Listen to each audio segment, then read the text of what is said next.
ಈಗ ಮೊದಲನೇದಾಗಿ ನಾವು ಜಲವಿದ್ಯುತ್ ಸ್ಥಾವರಗಳ ಬಗ್ಗೆ ನೋಡೋಣ. ಜಲವಿದ್ಯುತ್ ಸ್ಥಾವರಗಳು ನಿರ್ದಿಷ್ಟ ಎತ್ತರದಲ್ಲಿ ಇರ್ತಾವ. ಇದನ್ನ ನಾವು ಜಲಪಾತವನ್ನು ಕೂಡ ಕರಿಬಹುದು. ಈ ಜಲಪಾತಗಳಲ್ಲಿ ಹೇಗೆ ವಿದ್ಯುತ್ ಶಕ್ತಿ ಉತ್ಪಾದನೆ ಆಗ್ತಿತ್ತಪ್ಪ ಅಂದ್ರ, ಇಲ್ಲಿ ನಾವು ನೀರನ್ನು ಹರಿಬಿಟ್ಟಾಗ ಇಲ್ಲಿ ಒಂದು ಜನರೇಟರ್ ಇರ್ತದೆ, ಇಲ್ಲಿ ಟರ್ಬೈನ್ ಇರ್ತದ.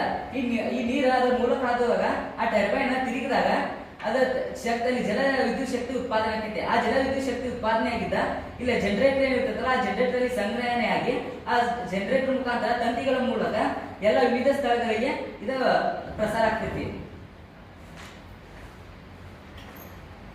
ಪ್ರಚಂಡ ಶಕ್ತಿಯ ಆಕಾರಗಳಾದ ಜಲಪಾತಗಳು ಕಡಿಮೆ ಸಂಖ್ಯೆಯಲ್ಲಿರುವುದರಿಂದ ಜಲವಿದ್ಯುತ್ ಸ್ಥಾವರಗಳು ಆಣೆಕಟ್ಟೆಗೆ ಹೊಂದಿಕೊಂಡಿರುವೆ. ಈಗ ಜಲಪಾತಗಳು ಇಲ್ಲ ಗೋಕಾಕದ ರೀತಿ ಮತ್ತೆ ಶಿವಮೊಗ್ಗದ ರೀತಿ ಹಂಗ ವಿವಿಧ ಕಡೆ ಎಲ್ಲ ಐತೆ. ಆದ್ರಿಂದ ಎಲ್ಲಾ ಕಡೆ ಇದ್ರ ಸಂಬಂಧ ಕಡಿಮೆ ಸಂಖ್ಯೆಯಲ್ಲಿ ಜಲಪಾತಗಳು ಅದಾವ.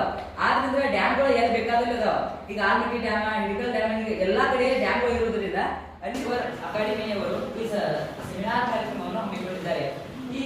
ಈ ಸತೀಶ್ ಒಂದು ಸಂಸ್ಥೆಯ ಅಧ್ಯಕ್ಷರಾಗಿರ್ತಕ್ಕಂಥವರು ಸತೀಶಣ್ಣ ಜಾರಕಿಹೊಳಿ ಅವರಿಗೆ ಹಾಗೂ ಅವರ ಜಾರಕಿಹೊಳಿಯ ಪರಿವಾರಕ್ಕೆ ನನ್ನ ನಮಸ್ಕಾರವನ್ನು ತಿಳಿಸುತ್ತಾ, ಮತ್ತು ಈ ಕಾಲೇಜಿನ ಎಲ್ಲ ಮುಖ್ಯಸ್ಥರಿಗೆ ಹಾಗೂ ಈ ಸೆಮಿನಾರ್ ಕಾರ್ಯಕ್ರಮದ ಪ್ರಮುಖರಾಗಿರ್ತಕ್ಕಂತಹ ಈ ಸೆಮಿನಾರ್ ಸ್ಪರ್ಧೆಯ ನಿರ್ಣಾಯಕರಿಗೂ ಹಾಗೂ ಬೇರೆ ಬೇರೆ ಶಾಲೆಗಳಿಗೆ ಆಗಮಿಸಿರ್ತಕ್ಕಂಥ ಎಲ್ಲ ಶಿಕ್ಷಕರಿಗೂ ಹಾಗೂ ನನ್ನ ಸಹೋದರಿಯರಿಗೂ ನಮಸ್ಕಾರಗಳು.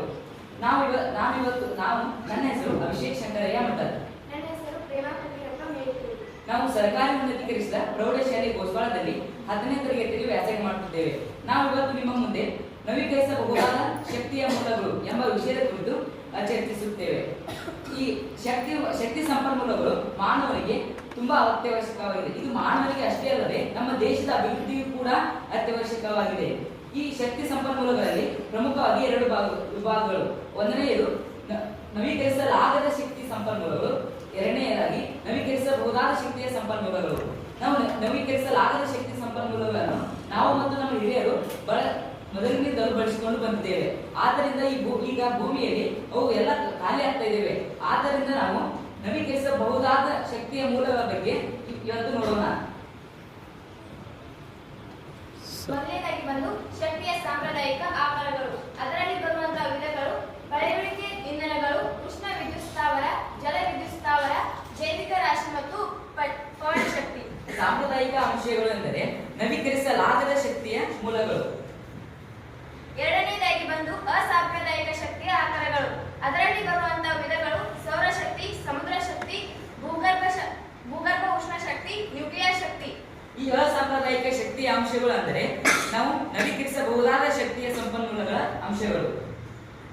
ಮತ್ತು ಮೂರನೇದಾಗಿ ಬಂದು ಸಮುದ್ರ ಶಕ್ತಿ. ಅದರಲ್ಲಿ ಬರುವಂತಹ ವಿಧಗಳು: ಉಬ್ಬರ ಶಕ್ತಿ, ಅಲೆಗಳ ಶಕ್ತಿ, ಸಾಗರ ಉಷ್ಣ ಶಕ್ತಿ. ಈ ಸಮುದ್ರ ಶಕ್ತಿಯು ನವೀಕರಿಸಬಹುದಾದ ಶಕ್ತಿ ಸಂಪನ್ಮೂಲಗಳಲ್ಲಿ ಈ ಸಮುದ್ರ ಶಕ್ತಿ ಎಂಬುದು ಕೂಡ ಒಂದಾಗಿದೆ. ಈಗ ನಾವು ಮೊದಲನೇದಾಗಿ ನೋಡೋದಾದರೆ ಜಲವಿದ್ಯುತ್ ಸ್ಥಾವರಗಳು. ಇಲ್ಲಿದೆ ನೋಡಿ. ಈ ಜಲವಿದ್ಯುತ್ ಸ್ಥಾವರ ಮುಖಾಂತರ ನಾವು ಜಲವಿದ್ಯುತ್ ಅನ್ನ ತಯಾರು ಮಾಡುವುದು. ಹೇಗೆ ತಯಾರು ಮಾಡ್ತಾರೆ ಅಂದ್ರೆ, ಇದು ಜಲಾಶಯಗಳು ಇರ್ತವೆ. ಈ ಜಲಾಶಯದಿಂದ ಇಲ್ಲಿ ನೀರನ್ನು ಹರಿಬಿಟ್ಟಾಗ ಇಲ್ಲಿ ಟರ್ಬೈನ್ ಅಂದ್ರೆ ಒಂದು ಚಕ್ರವನ್ನು ಅಳವಡಿಸುತ್ತಾರೆ. ಆ ನೀರು ಈ ಮುಖಾಂತರ ಹಾದು ಬರುವಾಗ ಆ ಟರ್ಬೈನ್ ತಿರುಗುತ್ತೆ. ಆ ತಿರುಗಿದಾಗ ಈ ಜನರೇಟರ್ ಇರ್ತಲ್ಲ, ಈ ಜನರೇಟರ್ ತಿರುಗುತ್ತೆ. ಆದ್ದರಿಂದವಾಗಿ ಜಲವಿದ್ಯುತ್ ಶಕ್ತಿ ಉತ್ಪಾದನೆ ಆಗುತ್ತೆ. ಇಲ್ಲಿ ಜನರೇಟರ್ ಈಗ ಸಂಗ್ರಹವಾದ ಶಕ್ತಿಯನ್ನು ತಂತಿಗಳ ಮೂಲಕ ವಿವಿಧ ಪ್ರದೇಶಗಳಿಗೆ ಹರಿಬಿಡುತ್ತಾರೆ.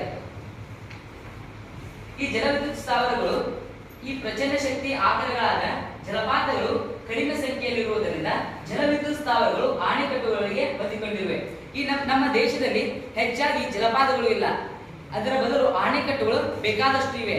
ಆದ್ದರಿಂದ ಜಲಪಾತಗಳಿಗಿಂತ ನಮ್ಮ ಭಾರತದಲ್ಲಿ ಆಣೆಕಟ್ಟುಗಳಲ್ಲಿ ಅತಿ ಹೆಚ್ಚಾಗಿ ಶಕ್ತಿ ಉತ್ಪಾದನೆಯಾಗುತ್ತದೆ. ಈಗ ನಮ್ಮ ಗೋಕಾಕದಲ್ಲಿ ನೋಡಬಹುದು. ನಮ್ಮ ಗೋಕಾಕದಲ್ಲಿ ಜಲಪಾತವಿದೆ. ಅಲ್ಲಿ ಜಲವಿದ್ಯುತ್ ತಯಾರಾಗುತ್ತೆ. ಆ ಜಲವಿದ್ಯುತ್ ತಯಾರಾಗಿದ್ದನ್ನ ಅಲ್ಲೇ ಹತ್ತಿ ಕೈಗಾರಿಕೆ ಇದೆ. ಹತ್ತಿ ಕೈಗಾರಿಕೆಗೆ ಬಳಸುತ್ತಾರೆ. ಈ ಆಣೆಕಟ್ಟುಗಳು ಉತ್ಪಾದನೆ ಮಾಡಿರ್ತಕ್ಕಂತಹ ಜಲವಿದ್ಯುತ್ ಶಕ್ತಿಯನ್ನ ನಮ್ಮ ಭಾರತ ದೇಶವನ್ನು ಒಂದು ವೃತ್ತಕ್ಕೆ ಹೋಲಿಸೋಣ. ಆ ವೃತ್ತಕ್ಕೆ ಹೋಲಿಸಿದಾಗ 4 ಸಮನಾದ ಭಾಗಗಳನ್ನಾಗಿ ಮಾಡೋಣ. ಆ 4 ಭಾಗಗಳಲ್ಲಿ ಒಂದು ಭಾಗವನ್ನ ಅಂದ್ರೆ ನಾವು ಆಡು ಭಾಷೆಯಲ್ಲಿ ಕರಿತೀವಿ ಗಿರ್ದಾ ಅಂತ ಹೇಳಿ ಕರಿತೀವಿ. ಆ ಗಿರ್ದಾ ಭಾಗವನ್ನ ಈ ಆಣೆಕಟ್ಟುಗಳು ಜಲ ಉತ್ಪಾದನೆ ಮಾಡ್ತಲ್ಲ, ನಮ್ಮ ಭಾರತ ದೇಶದಲ್ಲಿ ಅರ್ಧದಷ್ಟು ಗಿಂತಾದಷ್ಟು ನಮ್ಮ ಜಲವಿದ್ಯುತ್ ಶಕ್ತಿಯ ಎಲ್ಲ ಒಂದು ಅರ್ಧ ನಮ್ಮ ಭಾರತ ದೇಶದಲ್ಲಿ ಅರ್ಧ ಭಾಗಕ್ಕೆ ಹರಿಬಿಡುತ್ತಾರೆ. ನಾವು ನೆಕ್ಸ್ಟ್ ನೋಡೋದಾದ್ರೆ ಜೈವಿಕ ರಾಶಿ. ಈ ಜೈವಿಕ ರಾಶಿ ಅಂದ್ರೆ ಈ ಜೈವಿಕ ಅನಿಲ.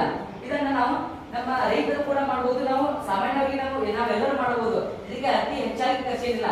ಏಕೆಂದರೆ ಭೂಮಿಯನ್ನ ಅಗೆಯುವುದು, ಆ ಭೂಮಿಯನ್ನ ಅಗೆದು ಈ ಗುಮ್ಮಟ ಆಕಾರದ ಒಂದು ಇಟ್ಟಿಗೆಯನ್ನಿಟ್ಟು ಇಂಥ ಒಂದು ಆಕಾರದ ಒಂದು ಪ್ರದೇಶವನ್ನು ನಿರ್ಮಿಸಿ ಇಲ್ಲಿ ಒಂದು ಕೊಳವೆಯನ್ನು ಬಿಡುವುದು. ಈ ಕಡೆ ಒಂದು ಕೊಳವೆ, ಈ ಕಡೆ ಒಂದು ಕೊಳವೆ. ಈ ಕೊಳವೆಯಿಂದ ನಾವು ಎಲ್ಲರ ಮನೆಯಲ್ಲಿ ಹಸುಗಳಿದ್ದಾವಲ್ಲ, ಆ ಹಸುಗಳು ಸೆಗಣಿಯನ್ನು ಹಾಕ್ತವೆ. ಆ ಸೆಗಣಿಯನ್ನು ನಾವು ಅದು ಕೆಟ್ಟದತ್ತ ಎಲ್ಲರ ಭಾವನೆ ಇರ್ತದ. ಆ ಸೆಗಣಿಯಿಂದ ಕೂಡ ನಾವು ವಿದ್ಯುತ್ ಅನ್ನು ಉತ್ಪಾದನೆ ಮಾಡಬಹುದು. ಹೇಗೆ ಉತ್ಪಾದನೆ ಮಾಡ್ತಾರೆ ಅಂದ್ರೆ ಈ ಕೊಳವೆ ಮುಖಾಂತರ ಆ ಸೆಗಣಿಯನ್ನ ಮತ್ತು ತ್ಯಾಜ್ಯ ಪದಾರ್ಥಗಳನ್ನ ಈ ಕೊಳವೆ ಮುಖಾಂತರ ಹಾಕಿದಾಗ ಇಲ್ಲಿ ಏನಾದ್ರು ನಾವು ಭೂಮಿಯನ್ನ ಇದಿರ್ತೇವಲ್ಲ